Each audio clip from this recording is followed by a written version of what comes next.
প্রকৃতির এই শান্ত রূপের আড়ালেই লুকিয়ে আছে জীবনদায়ী এক রহস্য। মানাউস শহরকে বিদায় জানিয়ে ডক্টর মার্কস এবং তার দল প্রস্তুত। তাদের কাঁধে এখন এক বিশাল দায়িত্ব, আর সামনে শুধুই অজানা পথ। নৌকা ধীরে ধীরে প্রবেশ করে আমাজনের গভীর শাখা নদীতে। দুপাশে বিশাল সব গাছ যেন প্রহরীর মতো দাঁড়িয়ে, আর মাথার ওপর ডানা মেলছে নাম না জানা পাখির দল। অবশেষে ডাঙায় পা, কাদা মাটি আর দুর্গম পথ, তবুও থামার উপায় নেই। গাইড পেদ্রো সামনে থেকে পথ দেখাচ্ছে, কারণ জঙ্গল তার নখদর্পণে। ঘন জঙ্গলের ভেতর দিয়ে পথ চলা মোটেও সহজ নয়, আর্দ্র বাতাস আর পোকামাকড়ের উপদ্রব। তবুও মার্কসের চোখ খুঁজে ফিরছে সেই নির্দিষ্ট গন্তব্য। দুপুরের কড়া রোদে একটু বিশ্রাম, শরীর ক্লান্ত হলেও মনের জোর এতটুকু কমেনি। এই সামান্য জলটুকু যেন অমৃতের মতো।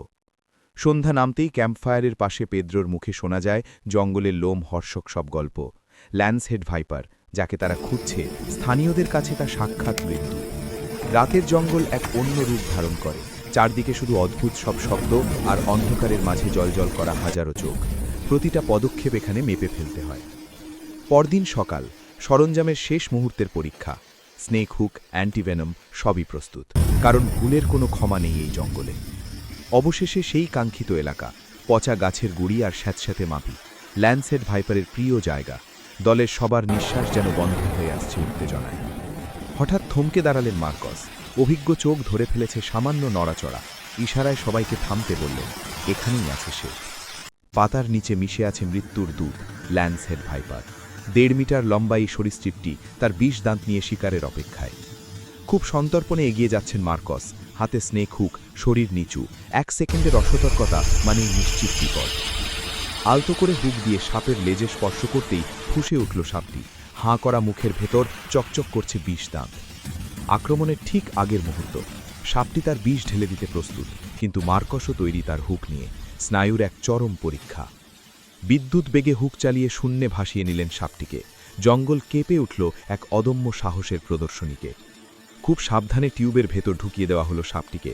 ঢাকনা লাগানোর শব্দটা যেন দলের সবার বুকে স্বস্তি ফিরিয়ে আনল। উচ্ছ্বাস আর আনন্দের বন্যা বয়ে গেল ক্যাম্পে। মার্কসের হাতে সেই টিউব, যা আজ তাদের জয়ের প্রতীক। তাঁবুর ভেতর এখন গভীর আলোচনা। এই সাপ থেকেই বের করে আনতে হবে সেই মহামূল্যবান বিষ, যা বাঁচাবে হাজারো প্রাণ। সূর্যাস্তের আলোয় এক অদ্ভুত প্রশান্তি।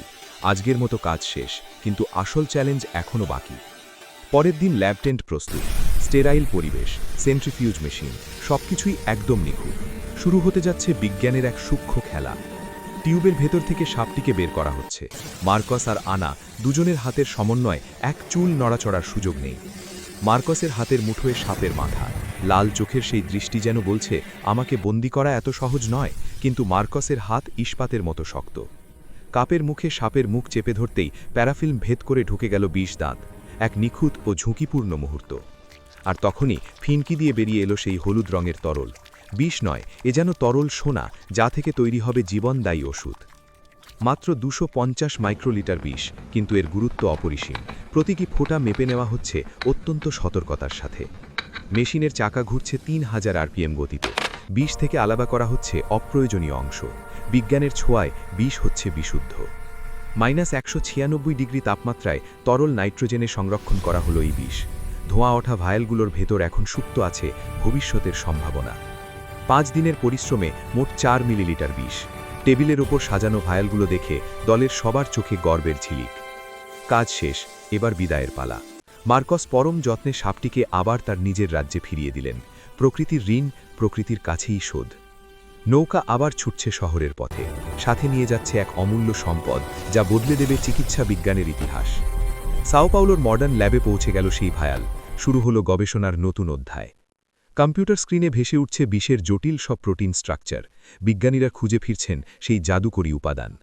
অবশেষে পাওয়া গেল সেই পেপটাইড। জেল ইলেকট্রোফোরেসিসের নীল আলোয় জলজল করছে আমাদের কাঙ্ক্ষিত বিপিপি মলিকিউল। ইলেকট্রন মাইক্রোস্কোপের নিচে দেখা যাচ্ছে 99.80% বিশুদ্ধ ক্রিস্টাল। এক যুগান্তকারী আবিষ্কারের সাক্ষী হল বিশ্ব। রোবোটিক হাতে তৈরি হচ্ছে সিনথেটিক মলিকিউল।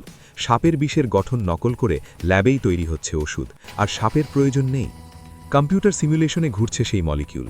বিজ্ঞানীরা একে আরও নিখুঁত করে তুলছেন, যাতে মানুষের শরীরে কোনো ক্ষতি না হয়।